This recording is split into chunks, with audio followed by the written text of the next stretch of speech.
एका लग्नाची तिसरी गोष्ट नंतर उमेश आणि स्पृहा पुन्हा एकदा एकत्र येतात पीजी या चित्रपटात. त्या चित्रपटाचा फुल फॉर्म काय असेल तो चित्रपट येताना कळेल, पण सध्या तरी हे दोघं एक रोमॅन्टिक गाणं करतात. आणि जर तुम्हाला असं वाटत असेल की रोमॅन्टिक गाणं खूप रोमॅन्टिक असतं, तर असं नसतं. इथे पदर बऱ्याच वेळा वरवर उचलावा लागतो. एक्झॅक्टली मी मगासपासून बघते काय म्हणजे किती हात दुखले. नाही, खरं सांगू का, शूटिंगची हीच मजा असते, हीच गंमत असते. म्हणजे पडद्यावरती आपण जेव्हा एखादा सीन पाहतो, पण तो सीन घडवण्यासाठी पडद्यामागे काय गमती जमती घडत असतात किंवा तो एक मुवमेंट मिळवण्यासाठी आमची काय धडपड चालू असते, त्याचं हे छोटंसं उदाहरण आहे. तुम्ही आज इथे ऑफस्क्रीन शूट करू शकत आहात, त्यामुळे तुम्हाला कळतं आहे की आमची काय तारांबळ उडत असते एखादा शॉट परफेक्ट होण्यासाठी. मग कदाचित मी शॉटमध्ये वेगळे एक्सप्रेशन्स घेऊन आतमध्ये शिरत असेन, पण शॉटच्या आधी मला कदाचित पदर तिचा सांभाळावा लागतो, तो वेगळ्या पद्धतीने सांभाळावा लागतो. आणि फक्त फ्रेममध्ये आल्यानंतर मला वेगळं एक्सप्रेशन्स घेऊन यावं लागतं. पण हीच गंमत असते शूटिंगची, हीच मजा असते आणि आम्ही ते मनापासून एन्जॉय करत असतो. जसं मी आता पाहिलं, आपण ह्याच गाण्याबद्दल बोलणार आहोत, चित्रपटाबद्दल पुन्हा पुन्हा बोलूच. पण हे गाण्याचं शूटिंग करताना एक सीन इतका वेळ आम्ही पाहतोय, मी स्वतः तिथे बसून पाहते, तर काय हे पेशन्स कुठून आणता?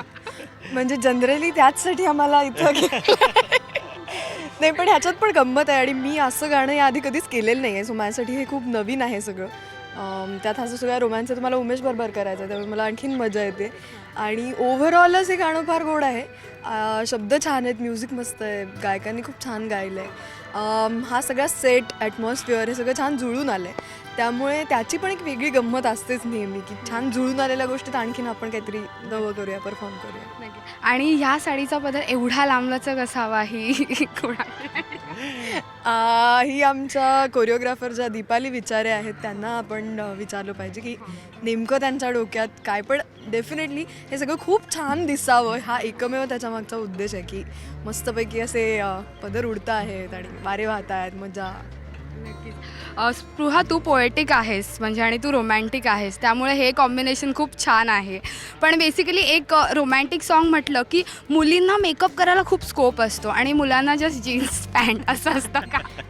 नाही, मी म्हणेन की त्यांचं खूप. एक मिनिट नाही, ह्याच्यात ते खूप छान. एक सेकंड, नाही, म्हणजे याचं दुःखी होण्यासारखं काही नाही आहे. I would love to be a guy, कारण हे सगळं खूप पटकन होतं आणि त्यांना काहीही फारसं करावं लागत नाही. नाही, लक्षात घ्या, मुद्दा लक्षात घ्या की त्यांना मेकअप आणि ह्याच्यात खूप काही करण्यासारखं असतं. आम्ही म्हणतो की आम्हाला रोमान्स करण्यात खूप काही करण्यासारखं असतं. सो कपडे मॅटर करत नाहीत आमच्यासाठी, मुलांसाठी. आमचा फोकस क्लिअर आहे. जीन्स आणि एक टी शर्ट काय जे काय चालू विषय संपला. हे बघ, एक साडी नेसा, तिचे लांब लांब पदर सांभाळा, केस करा. 2 साड्या असतील, 3 साड्या असतील, चालेल. एक साडी ह्याच्यात त्यामुळे म्हणजे त्यांना दुःख वाटणार का काही नाही. तो बघ, म्हणजे फोकस क्लिअर वगैरे ते काय बोलतोय तो. नक्की स्पृहा, तुझ्यासाठी म्हणजे असं एकदम फुल फ्लेज रोमॅन्टिक सॉन्ग पहिलंच आहे, तर उमेशकडनं काही टिप्स घेतलेल्या आहेत का की हे सगळं कसं सांभाळून रोमॅन्स करायचं आहे, कसं? तो आहे, ही केवढी मोठी टिप आहे मुळातच, त्यातच आलं सगळं, काही फार करावं लागत नाही. टिप देऊन जा मला. काय? बरं, तुम्हाला असं वाटतंय तिचं पहिलं गाणं आहे, पण करताना असं दिसतंय का ती पहिल्यांदा करते किंवा पहिल्यांदा? ही मुलींची खासियत आहे. ओ माय गॉड, आता हे सगळं मुलींचं क्रेडिट घेतलं, आता मी काहीच बोलू शकत नाही. हो, मुलींची खासियत सगळ्यातच असते, मला ते सगळंच मान्य आहे. मुली कशातच कमी नसतात, आय नो दॅट. मुली कमाल असतात, मुली मस्त असतात, म्हणूनच मी कदाचित एवढं छान रोमॅन्टिक गाणं करू शकतो आहे. सो स्पृहा, तू कमाल आहेस, तू ग्रेट आहेस, पण खरंच तुमची खासियत आहे याच्यात. पण मुद्दा लक्षात घ्या.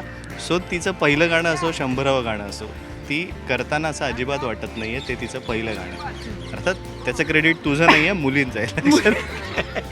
नाही, असं नाही, हे माझ्यावरच फिरले. नाही, पण ओव्हरऑल खूप मजा येते आणि आम्ही भयंकर एन्जॉय करतो. नक्कीच. एका लग्नाची तिसरी गोष्ट नंतर तुम्ही पुन्हा एकदा एकत्र येतात आणि म्हणजे जेव्हा सिरियल चालू होती तेव्हाच दरम्यान हे शूटिंग सुरू झालेलं, तर ही केमिस्ट्री कशी कंटिन्यू झाली आणि आता काय वेगळं करता आहे का म्हणजे ॲज अ ॲक्टर्स? अच्छा, तुला त्याचं उत्तर द्यायचं एक मिनिट, बरं मी आता मी बोलते केमिस्ट्री कंटिन्यू म्हणजे I don't know what is continuing the chemistry. म्हणजे काही एक्स्ट्रा इनपुट्स द्यावे लागले का की अगदी विथ द फ्लो झालं? नाही, विथ द फ्लोच झालं, कारण आम्ही ब्रेकच नाही घेतला. आम्ही सिरियलचं शूट संपल्या इमिजिएटली फिल्म करायला घेतली. आणि मुळात केमिस्ट्री जुळायची असते तर ती आधीच जुळते जेव्हा तुम्ही भेटता तेव्हा, नाही तर ती किती प्रयत्न करा त्याचं काही घडू शकत नाही.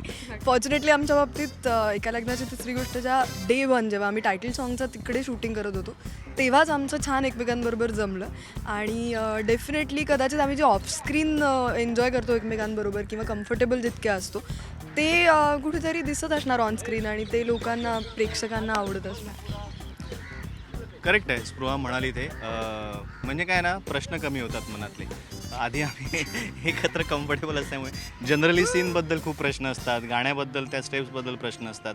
त्याच्यात जर असं ॲडिशनल आता ही कसं रिॲक्ट होईल, आता ही समजून घेईल की नाही, ही कम्फर्टेबल असेल की नाही, हिला मला कम्फर्टेबल करावं लागेल का, तिला मला कम्फर्टेबल करावं लागेल, असे अनेक जे प्रश्न असतात ते प्रश्न कमी होतात. आणि ऑब्व्हियसली मालिका आम्ही खरंच खूप मनापासून केली आणि ती एन्जॉय केली. आणि आम्ही ठरवून काहीच होत नाहीत, काही गोष्टी ज्या क्लिक व्हायच्या असतात, जी केमिस्ट्री म्हणतेस तू, ती केमिस्ट्री जुळण्यासाठी असं आम्ही काही प्रयत्न केले नाहीत.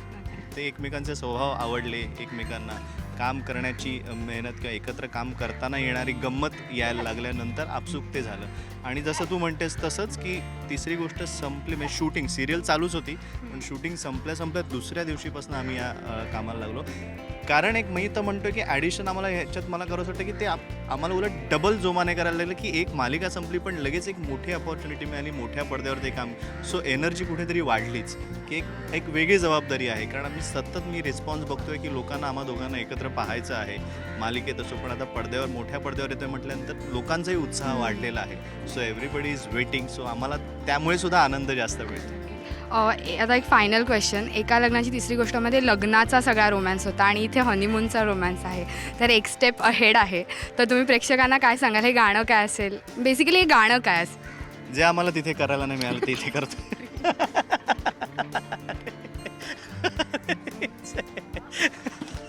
अरे खरं बोल काय, बरोबर. हो बघ, तुला एवढी मोठी साडी नाही घालायला मिळालेली.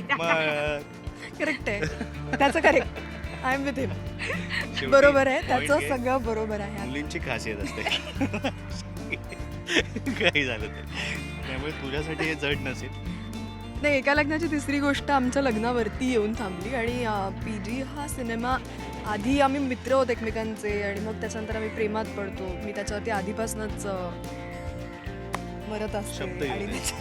शब्द येऊ दे, फक्त मग आमचं लग्न होतं, तो मला चांगला तशा सेम रिस्पॉन्स देतो. आणि मग त्याच्यानंतर जी काय गंमत होते आणि मुळात त्या माधवीला मिळवण्यासाठी त्या माधवचं जे काही चालू असतं त्याचीही गंमत होत पुढे जाणारी गोष्ट आहे आमची फिल्म म्हणजे.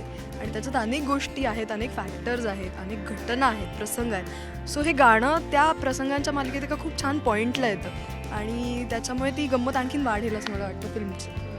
Thank you so much. तुम्हाला गाण्यासाठी खूप खूप शुभेच्छा. तुमचा रोमॅन्स खूप छान असेल. थँक्यू. कॅमेरामॅन पुनीत सोबत श्वेतांबरा सावंत, राष्ट्रीय मराठी.